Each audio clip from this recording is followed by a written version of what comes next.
नमस्कार दोस्तों, स्वागत है आप सभी का शॉर्ट स्टडी पे। मैं राहुल सिंह एक बार फिर से आप सभी का शॉर्ट स्टडी पे हार्दिक स्वागत करता हूं। दोस्तों, आज की क्लास में हम लोग पढ़ने वाले हैं गुप्त काल या गुप्त साम्राज्य, जिसके संस्थापक श्री गुप्त को माना जाता है।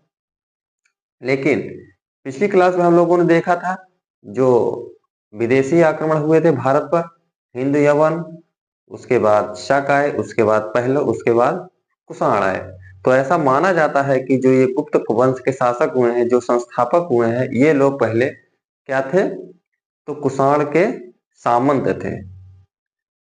फिर धीरे धीरे जब कुषाण एकदम कमजोर हो गया तो ये लोग मौका पा करके गुप्त साम्राज्य की स्थापना करते हैं और भारत पर राज करते हैं। उन्हीं के बारे में हम लोग आज पढ़ने वाले हैं। तो आइए देखते हैं गुप्त साम्राज्य के बारे में, जिसका टाइम पीरियड को लेकर कई किताबों में अलग अलग मत हैं, कई इतिहासकार के अलग अलग मत हैं। तो इसका टाइम पीरियड लगभग 319 से माना जाता है 540 ईस्वी तक। 319 यानी कि चंद्रगुप्त प्रथम के समय से। तो इसका समय काल 319 से 540 ईस्वी यानी कि एडी एडी तक माना जाता है। कई किताबों में आप देखेंगे 240 से होगा, कई किताबों में 319। तो प्रमाणिक जो साक्ष्य है, जो फाहियान के द्वारा दिया गया उसकी पुस्तक में, तो 319 से 540 ईस्वी तक माना गया है गुप्त साम्राज्य का शासनकाल। तो आइए इसी के बारे में हम लोग पढ़ेंगे। तो बात करते हैं इसके संस्थापक के। तो संस्थापक हैं गुप्त साम्राज्य के श्री गुप्त हैं। इसके बाद इसके उत्तराधिकारी बनते हैं घटोत्कच। इसके उत्तराधिकारी बनते हैं घटोत्कच, लेकिन इनका जो है कहीं पे प्रमाणिक साक्ष्य नहीं मिलता है। इसी कारण से हम लोग यहाँ से इसका टाइम पीरियड मानते हैं चंद्रगुप्त प्रथम से। तो चंद्रगुप्त प्रथम गद्दी पर बैठता है 319 से 334। 319 में बैठता है और 334 ईस्वी तक शासन करता है। इसी को वास्तविक संस्थापक माना गया है, चंद्रगुप्त प्रथम को वास्तविक संस्थापक। तो वास्तविक संस्थापक कौन है? चंद्रगुप्त प्रथम वास्तविक संस्थापक। वास्तविक संस्थापक चंद्रगुप्त प्रथम, जिसका समय पीरियड पूछा जाए तो 319 से 334 ईस्वी तक है। ये गद्दी पर जैसे इसने बैठा 319-20 में, इसने गुप्त संवत चलाया। तो पूछा जाता है कई बार गुप्त संवत किसने चलवाया? तो चंद्रगुप्त प्रथम। ये आप ना समझिएगा चंद्रगुप्त मौर्य साम्राज्य वाला, वो चंद्रगुप्त मौर्य था, मौर्य वंश का शासक था। ये चंद्रगुप्त प्रथम है, ये गुप्त साम्राज्य का शासक है, जिसको वास्तविक संस्थापक कहा जाता है, क्योंकि इसी के समय जो राज्य क्षेत्र, सीमा क्षेत्र का विस्तार इसी के समय हुआ। इसी कारण से इसको वास्तविक संस्थापक माना जाता है।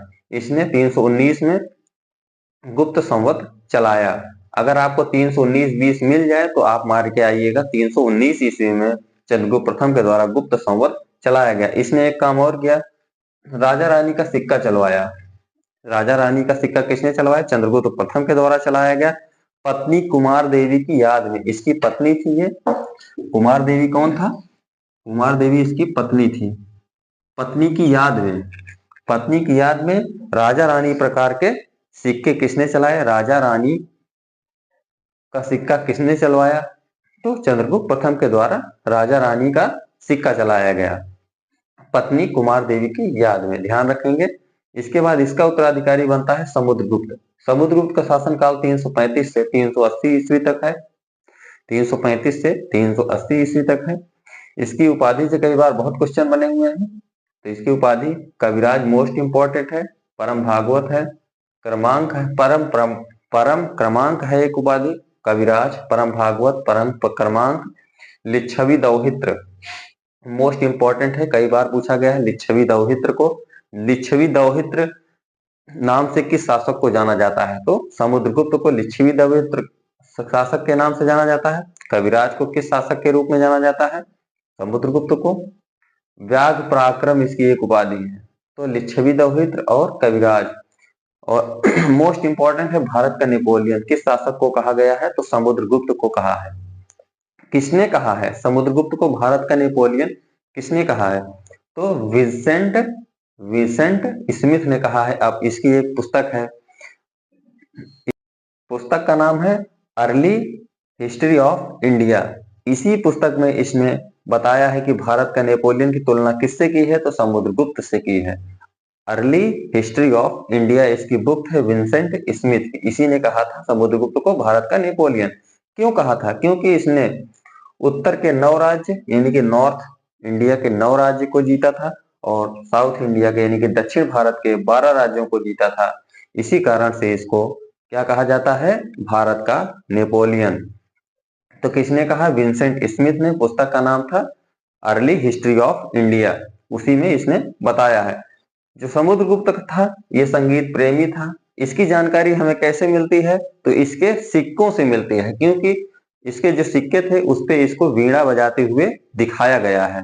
तो वीणा बजाते हुए सिक्के पर किसको दिखाया गया है? तो समुद्रगुप्त को दिखाया गया है। इससे पता चलता है कि समुद्रगुप्त संगीत प्रेमी था।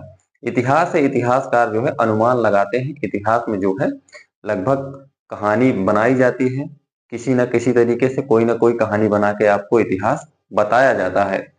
तो ऐसा अनुमान लगाया गया कि सिक्के पर वीणा बजाते दिखाया गया, तो इससे आज इतिहासकार ने अनुमान लगाया है कि समुद्रगुप्त संगीत प्रेमी था। बात करते हैं इसके दरबारी कवि की। इसके दरबारी कवि जो है थे हरिसेन थे। कौन थे? हरिसेन थे। तो जो दरबार में रहता है वो पूरी जानकारी इकट्ठा करता है, कोई लेख कोई बुक लिखता है। तो इसके दरबारी हरिसेन थे। इन्होंने प्रयाग प्रशस्ति लेख लिखा है। प्रयाग प्रशस्ति लेख लिखा है। इसी को इलाहाबाद प्रशस्ति लेख भी कहा जाता है। इससे जानकारी मिलती है पूरे समुद्रगुप्त के विजय अभियान की जानकारी मिलती है, समुद्रगुप्त के बारे में जानकारी मिलती है, गुप्त साम्राज्य काल के बारे में जानकारी मिलती है प्रयाग प्रशस्ति अभिलेख से। किसने जारी करवाया? किसने लिखा था? हरिसेन ने। किसके दरबार में रहता था? समुद्रगुप्त के दरबार में हरिसेन नामक व्यक्ति रहता था, जिसने प्रयाग प्रशस्ति लेख लिखवाया। इससे जो है समुद्रगुप्त के विजय अभियानों के बारे में जानकारी मिलती है। समुद्रगुप्त के दो पुत्र थे। समुद्रगुप्त के दो पुत्र थे। एक का नाम था रामगुप्त, ये बड़ा लड़का था इनका। एक का नाम था चंद्रगुप्त द्वितीय, ये छोटा लड़का था। यहाँ भी आप देखेंगे तो कहानियां प्रचलित हैं। कुछ ऐसा माना जाता है कि जो चंद्रगुप्त है और इसकी पत्नी रामगुप्त की पत्नी थी ध्रुव देवी। ध्रुव देवी और चंद्रगुप्त पहले प्रेम करते थे एक दूसरे से, लेकिन शादी किससे होती है? क्योंकि राजा बनता है रामगुप्त। रामगुप्त राजा बनता है, शादी हो जाती है ध्रुव देवी की रामगुप्त के साथ। तो उसी समय एक शक राजा हुआ था, जिस अंतिम शक राजा था ये रुद्र थर्ड। रुद्र थर्ड जो है इसको एक पत्र भेजता है रामगुप्त को, कि कहता है या तो हम तुम्हारे ऊपर आक्रमण करेंगे या तो अपनी पत्नी हमें सौंप दो। तो रामगुप्त एक कमजोर शासक था, तो ये अपनी पत्नी को सौंपने को तैयार हो जाता है। तब ये बात पता चलती है किसको? चंद्रगुप्त द्वितीय को। तो चंद्रगुप्त द्वितीय आता है, अपने भाई की हत्या करता है और शक राजा रुद्र थर्ड को इसने पराजित किया और ध्रुव देवी से शादी कर लेता है। ये कहानियां प्रचलित है इतिहास में, तो ध्यान रखेंगे। इसकी पत्नी ध्रुव देवी, और किसने इसको धमकी दी थी? शक राजा रुद्र थर्ड ने। फिर उसके बाद चंद्रगुप्त सेकंड ने अपने भाई रामगुप्त की हत्या कर दी और ध्रुव देवी से शादी करके रुद्र थर्ड यानी कि शक राजा रुद्र थर्ड को पराजित किया और ध्रुव देवी से शादी की और गद्दी पर बैठता है चंद्रगुप्त द्वितीय। आइए थोड़ा सा रिकॉल कर लेते हैं हम लोग। संस्थापक श्रीगुप्त थे, उत्तराधिकारी बनता है घटोत्कच। इन दोनों के प्रमाणिक साक्ष्य नहीं मिलते हैं। प्रमाणिक साक्ष्य मिलते हैं कहां से? चंद्रगुप्त प्रथम से। 319 में बैठता है, 335 ईस्वी तक, 334 ईसा पूर्व ईस्वी तक रहता है। इसने राजा रानी का सिक्का चलवाया, गुप्त संवत 319 में चलवाया। उसके बाद अगला उत्तराधिकारी आता है समुद्रगुप्त, जो 335 से 380 तक शासन करता था। इसकी उपाधि है लिच्छवी दौहित्र, मोस्ट इंपॉर्टेंट है, कविराज है, परम कर्मांक है, परम भागवत है, व्यास पराक्रम। भारत का नेपोलियन इसको कहा गया है। समुद्रगुप्त को किसने कहा? विंसेंट स्मिथ ने। इसकी पुस्तक क्या थी जिसमें इसने कहा था? तो अर्ली हिस्ट्री ऑफ इंडिया पुस्तक में इसने कहा था भारत का नेपोलियन समुद्रगुप्त को। ये संगीत प्रेमी था। इसको वीणा बजाते हुए सिक्के पर, मतलब सिक्के पर इसको वीणा बजाते हुए दिखाया गया है। इसके दरबारी कवि जो था वो हरिसेन था। इसने प्रयाग प्रशस्ति लेख की रचना की। इसके दो लड़के थे, एक का नाम रामगुप्त था, ये बड़ा लड़का था। दूसरे का नाम था चंद्रगुप्त। इसकी पत्नी का नाम था, रामगुप्त की पत्नी का नाम ध्रुव देवी था। तो यहाँ पे क्या होता है, रुद्रथड़ आक्रमण उसको पत्र भेजता है कि या तो हम तुम्हारे ऊपर आक्रमण करेंगे या तो अपनी पत्नी हमें सौंप दो। तो ये सौंपने के लिए तैयार हो जाता है। अंततः क्या होता है, चंद्रगुप्त को ये बात पता चलती है और ये अपने भाई को और रुद्रथड़ को मार देता है और गद्दी पर स्वयं बैठता है। तो आइए देखते हैं चंद्रगुप्त द्वितीय के बारे में। इसके शासन अगर पूछे तो कब से कब तक रहा है इसका शासन, 380 से 414 तक। 380 से 414 तक इसने गद्दी पर बैठा। इसकी उपाधि है मोस्ट इंपॉर्टेंट विक्रमादित्य। विक्रमादित्य की उपाधि 14 शासकों ने अब तक धारण की है, जिसमें से ये दूसरे थे विक्रमादित्य। विक्रमादित्य ये नहीं जो शक संवत चलाया था, सॉरी विक्रम संवत चलाया था शक राजा, उज्जैन का स्थानीय शासक वो था, लेकिन ये चंद्रगुप्त फर्स्ट है। तो विक्रमादित्य शकों को हराया था, शक राजा रुद्रथड़ को हराया था, इसी कारण से इसको शकारी का उपाधि धारण की इसने, शकारी विक्रमांक उपाधि है मेन शकारी और विक्रमादित्य, यहीं से सबसे ज्यादा फेमस हुई विक्रमादित्य नाम की उपाधि। इसके दरबार में फाहियान नामक चीनी यात्री आया था।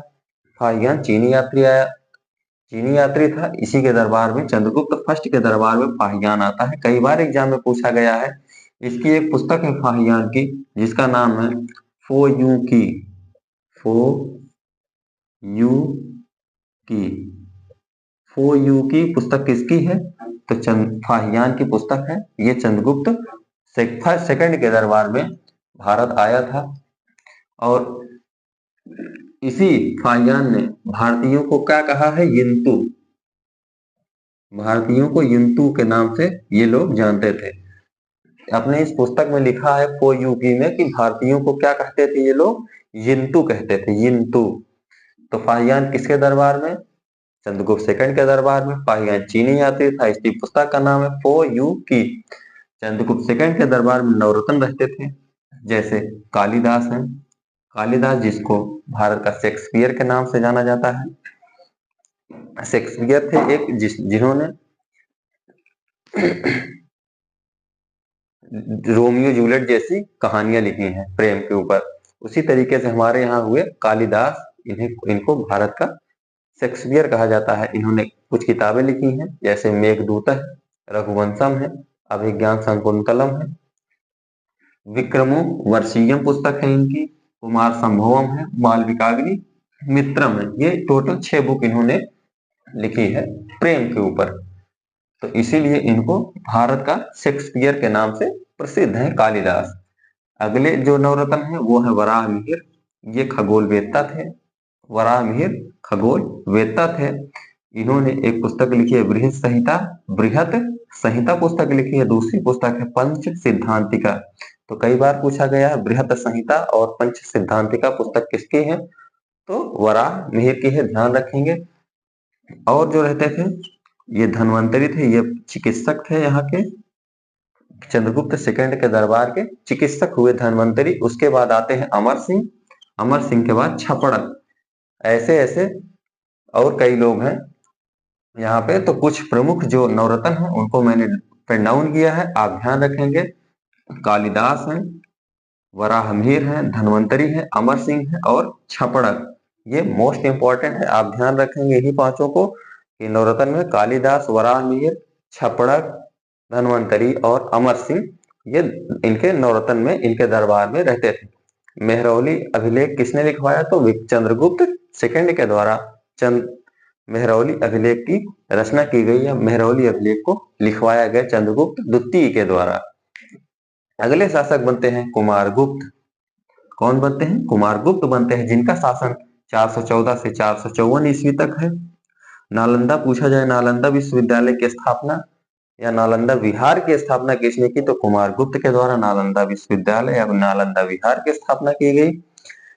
इसने मोर और कार्तिकेय के चित्र वाले सिक्के चलवाए। एक तरफ सिक्का है, एक तरफ मोर का चित्र अंकित है, एक तरफ कार्तिकेय का चित्र अंकित है। तो कई बार पूछा गया मोर और कार्तिकेय के चित्र वाले सिक्के किसने चलवाए, तो कुमारगुप्त ने चलवाए।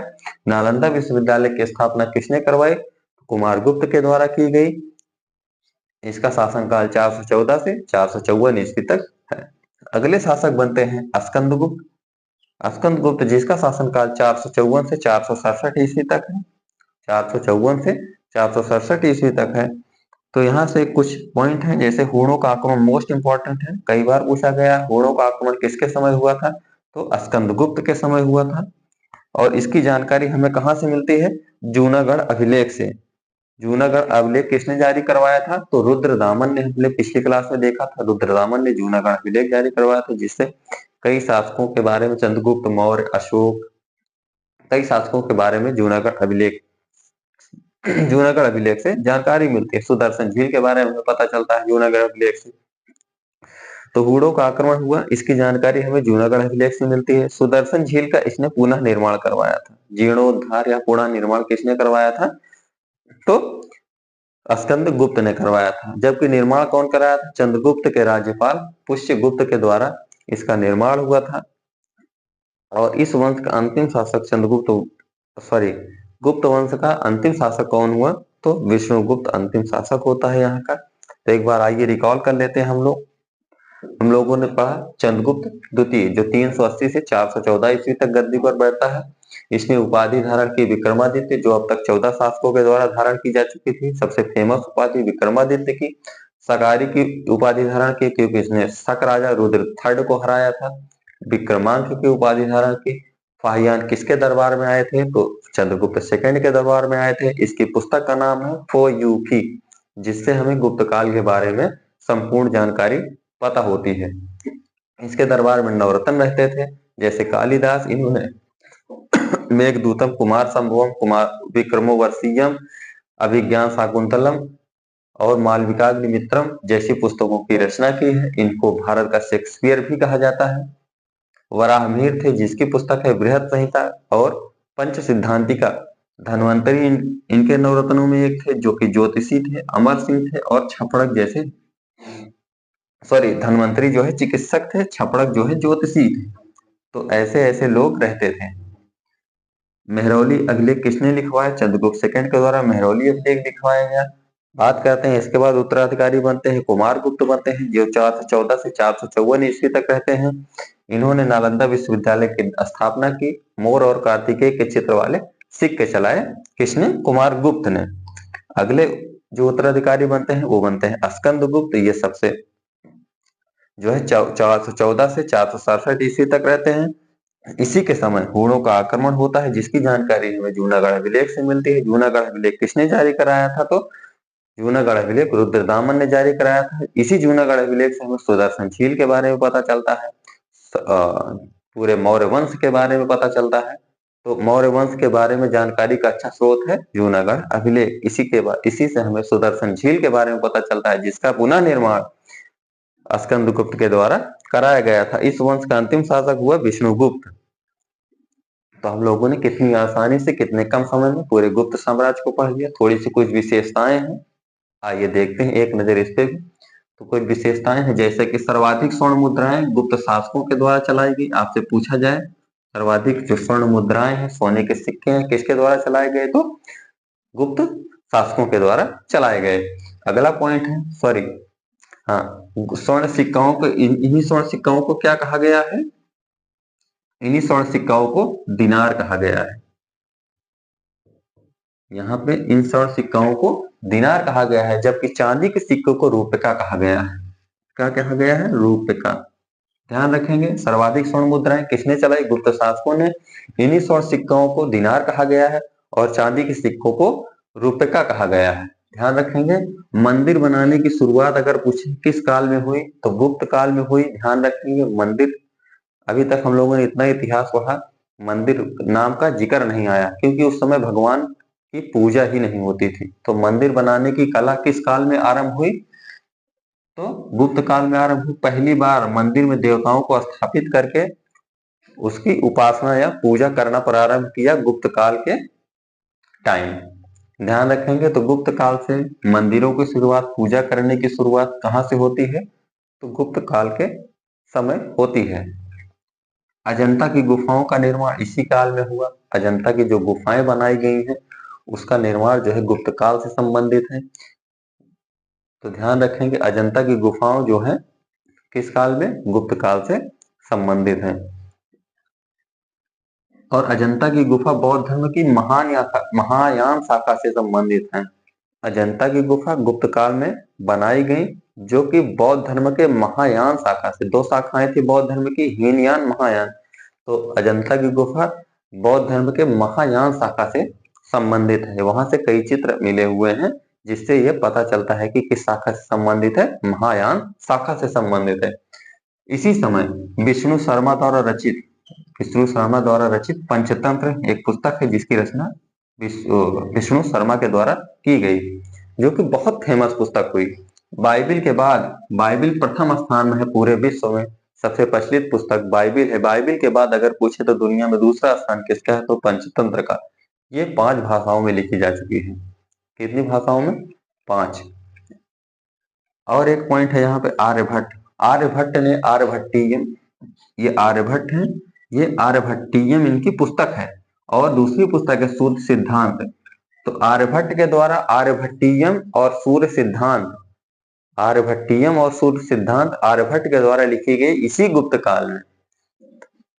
किसकी रचना हुई? आर्यभट्टीयम और सूर्य सिद्धांत की रचना आर्यभट्ट के द्वारा गुप्त काल में की गई। गुप्त काल के जो राजा थे उनकी भाषा क्या थी? तो संस्कृत थी। वैष्णव धर्म के अनुयायी थे ये। गुप्त काल के जो शासक थे वे वैष्णव धर्म मानते थे। और इन्हीं सब सांस्कृतिक उपलब्धियों के कारण, जैसे कालिदास जैसे महान विद्वान, इन्होंने विक्रमोर्वशीयम, वराहमिहिर जैसे लेखक, धन्वंतरि जैसे चिकित्सक, मंदिर बनाने की कला, सर्वाधिक स्वर्ण मुद्राएं, इन्हीं सब सांस्कृतिक उपलब्धियों के कारण इस काल को इसी काल मतलब उपलब्धियों के कारण गुप्त काल को क्या कहा गया है? भारतीय इतिहास का स्वर्ण युग कहा गया है। स्वर्ण युग के क्यों कहा गया? अपनी सांस्कृतिक उपलब्धियों के कारण इसे भारतीय इतिहास का स्वर्णकाल कहा गया है। कुछ प्रमुख मंदिर हैं जो गुप्त काल से संबंधित हैं, गुप्त काल में बनाए गए हैं। जैसे भीतरगांव मंदिर, कई बार पूछा जाता है भीतरगांव मंदिर कहाँ है, तो भीतरगांव कानपुर में पड़ता है, कानपुर उत्तर प्रदेश में पड़ता है। तो भीतरगांव कानपुर में भीतरगांव मंदिर पड़ता है, जो गुप्त काल से संबंधित है। दूसरा है दशावतार मंदिर, यह देवगढ़ ललितपुर में पड़ता है। देवगढ़ ललितपुर में पड़ता है। ललितपुर कहाँ पड़ता है? यूपी में पड़ता है। तो दशावतार मंदिर देवगढ़ ललितपुर यूपी में पड़ता है। तो यहाँ पे यह मंदिर, पार्वती मंदिर है नचना कुठार, एक जगह है एमपी में, यहाँ पर पार्वती मंदिर, ये भी गुप्त काल मंदिर है। अगला मंदिर है विष्णु मंदिर, जो कि तिगवा जबलपुर एमपी में पड़ता है। जबलपुर कहाँ पड़ता है? एमपी में। तिगवा कहाँ पड़ता है? जबलपुर में। तो विष्णु मंदिर तिगवा जबलपुर एमपी में पड़ता है। शिव मंदिर भूमरा सतना एमपी में पड़ता है। तो मंदिर हैं जिनसे कई बार एग्जाम में क्वेश्चन बनता है। तो आई होप आपको बहुत अच्छे से समझ में आया होगा गुप्त साम्राज्य। तो आप एक बार फिर से 10 मिनट आप इसको देख लेंगे तो आशा करता हूं आपके दिमाग में छप जाएगा। तो दोस्तों कमेंट करके जरूर बताएं क्लास कैसी लगी, और अपने सभी दोस्तों को शेयर करें। मिलते हैं एक नेक्स्ट वीडियो में, तब तक के लिए धन्यवाद, नमस्कार, जय हिंद, थैंक यू।